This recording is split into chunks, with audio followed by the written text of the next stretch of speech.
Hey, bonjour tout le monde, j'espère que vous allez bien, bienvenue dans une nouvelle vidéo dédiée à Trafic. Aujourd'hui on va s'intéresser toujours à notre Docker Provider suite à la vidéo précédente. Si vous vous souvenez, lors de la vidéo précédente, ce qu'on avait fait, c'est qu'on avait utilisé, donc si on se remet dans le cas de la vidéo précédente, on avait utilisé un serveur 1 sur lequel on fait tourner Trafic, le serveur 2 on s'en servait pas trop, et je vous avais montré qu'on pouvait utiliser donc la socket SSH de Docker, très simplement, donc ici, de cette manière-ci.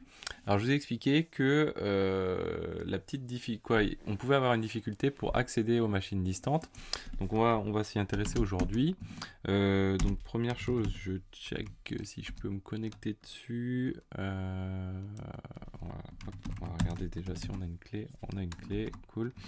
Donc on va regarder si on peut se connecter sur la machine qui est de droite, ici la Node 02. Donc on va faire je suis root, donc en tant que root je vais lancer le trafic, donc je fais un SSH vagrant at 192.168.13.11 et là j'arrive à me connecter dessus. Donc là c'est parfait. Donc on va éditer notre fichier de config ici et on va aller lui ajouter ici 192.168.13.11. ok. Et on va réutiliser le Docker Compose que l'on avait précédemment, sauf que cette fois-ci, au lieu de le déployer ici, on va le déployer sur notre machine Node 02 ici. Donc vim docker-compose.ml.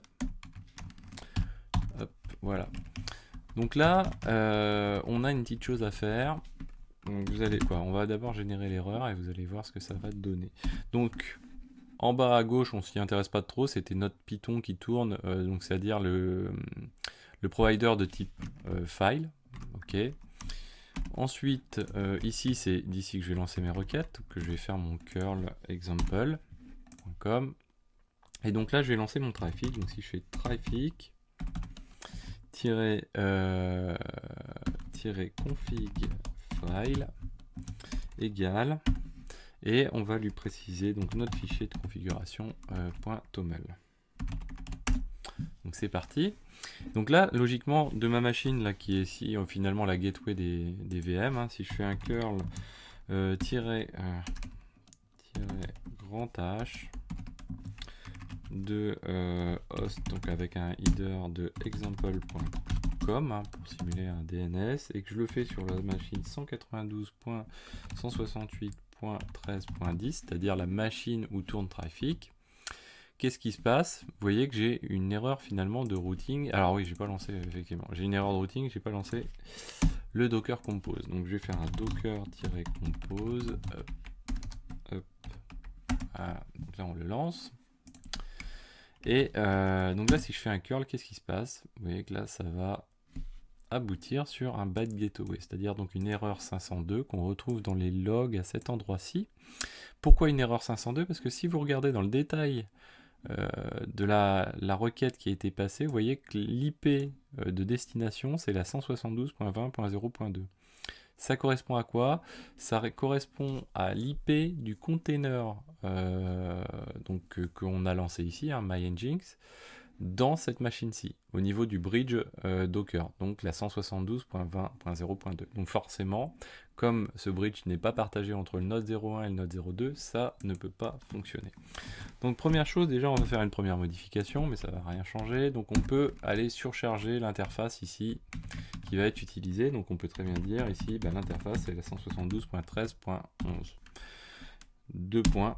Donc le port 8082 qui est le port du host qui est là, et le port 80 c'est celui du container. Donc si je fais ça, qu'est-ce qui se passe? Je vais pas avoir de réel changement.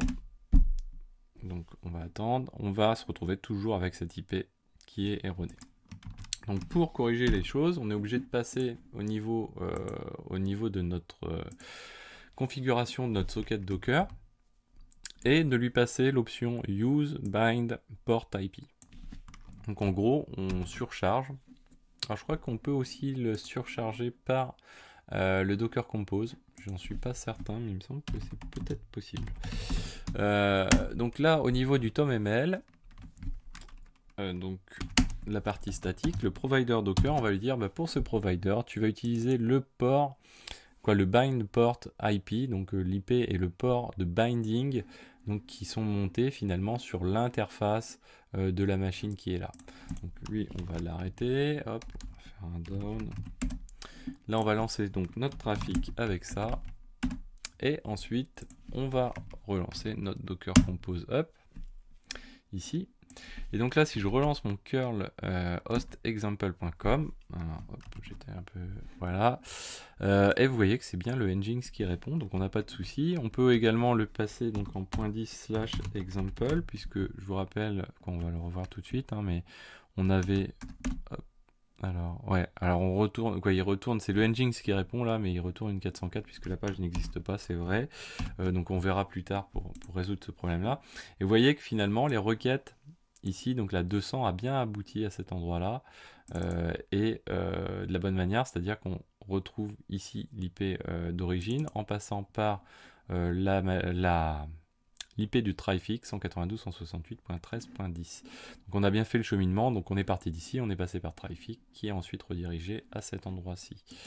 Voilà, donc ça c'est quelque chose d'assez important à comprendre, c'est que en gros ce qui se passe c'est que Traffic dans la première manière, donc où on a eu une erreur, il a été simplement lire le Docker, les informations fournies par le Docker Engine à ce niveau-là. Il a récupéré les IP qu'il avait, les premières IP disponibles, donc, mais en gros c'était les IP des conteneurs, du bridge, donc les IP internes on va dire un peu à Docker, quoi, internes à la machine en tout cas. Et du coup il les fournissait à Traffic comme référence, donc Traffic lui, bah, ok, il a enregistré ça dans sa configuration, et il cherchait à router le trafic, les flux, vers la mauvaise IP, donc l'IP du container Docker à l'intérieur de cette machine-là. Donc forcément ça ne pouvait pas marcher. Voire même, on pourrait avoir des interactions très mauvaises, c'est-à-dire que si on avait un Docker Compose qui tournait là encore, potentiellement on aurait pu retomber dessus. Donc là, ce qu'on a fait, c'est qu'on a forcé Traffic à prendre, non pas la première information qui lui vient sous le coude, mais à lui dire, écoute, tu vas utiliser l'IP et le port bind pour pouvoir router ce trafic. Voilà.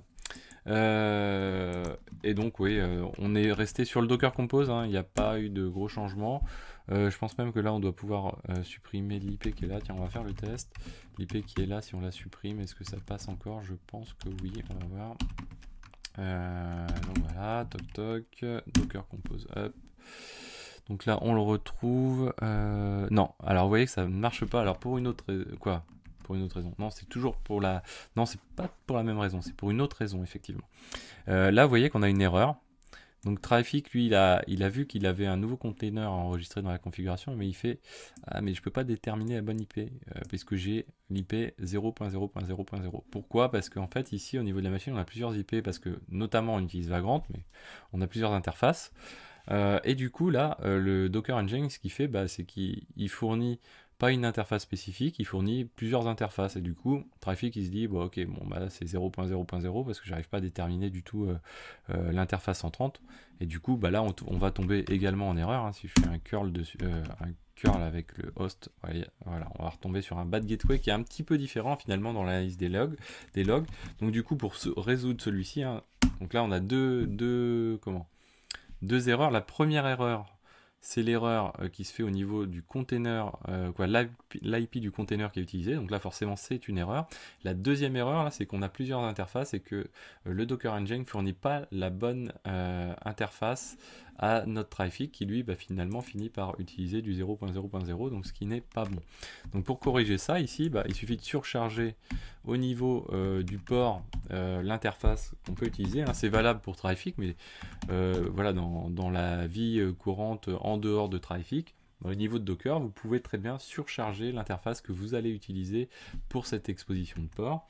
Et là, on va le surcharger de cette manière-ci. Hop, j'enregistre. J'enregistre, je relance mon Docker. Donc là, il ne me met pas de message d'erreur. Hein. Et là, du coup, si je refais mon curl, je tombe bien avec une réponse de mon Nginx et on a bien abouti jusqu'au bout. Voilà, donc ça, c'est une petite vidéo, mais qui me semble très importante de comprendre les informations de configuration utilisées par Traffic. Toujours se dire que l'information, c'est ce qu'on va finalement fournir via la configuration du Docker Compose et via ce que le Docker Engine a en données qui vont être utilisées par Traffic. Voilà, donc j'espère que cette vidéo vous a plu. N'hésitez pas à la partager, à mettre des pouces bleus, à commenter. Et moi, je vous dis à très bientôt sur Xavki.